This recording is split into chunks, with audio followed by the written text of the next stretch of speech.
gjendja Putinit sot.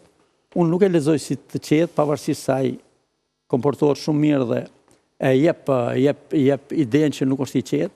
Ai është shumë i trazuar, por natyrisht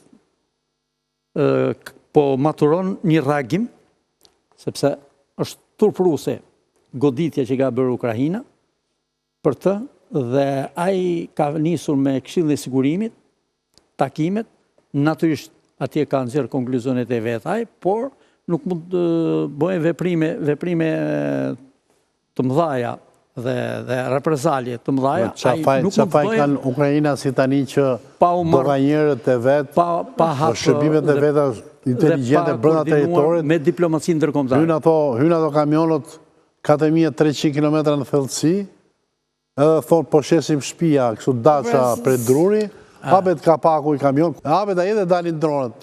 Këtu është hapur i sigili i ri i luftës dhe Putin nuk është më komod si që ishte pak ditë më parë. Që rriten tërheqje dhe nuk mbështeste bisedimet për paqe, por rrite si njeriu i cili ka shumë potencë për të qenë edhe për të fituar Rusia në bisedimet. Tashti është shkatruar ai opozit komode atij, ai nuk është komod sot.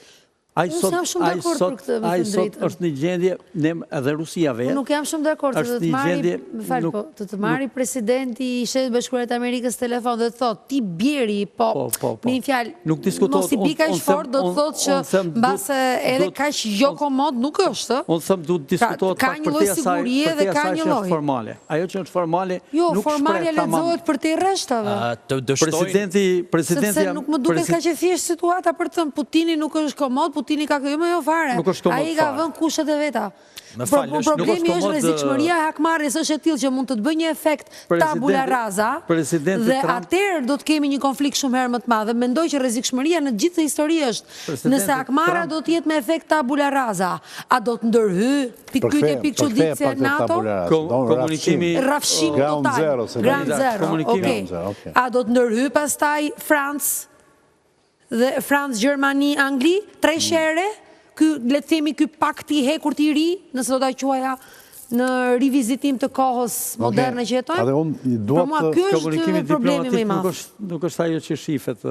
Problemi po ne po lexojmë për rreshave. Trumpi don ta ndihmoj pak në gjendje të vështirë që është, ta ndihmoj dhe ndërkombëtarisht Putinit të duket sigur cili është gjë? Don ta ndihmoj. Ai reprezali nuk është i Zotit, bëj reprezali të asaj shkallë që thuhet tash.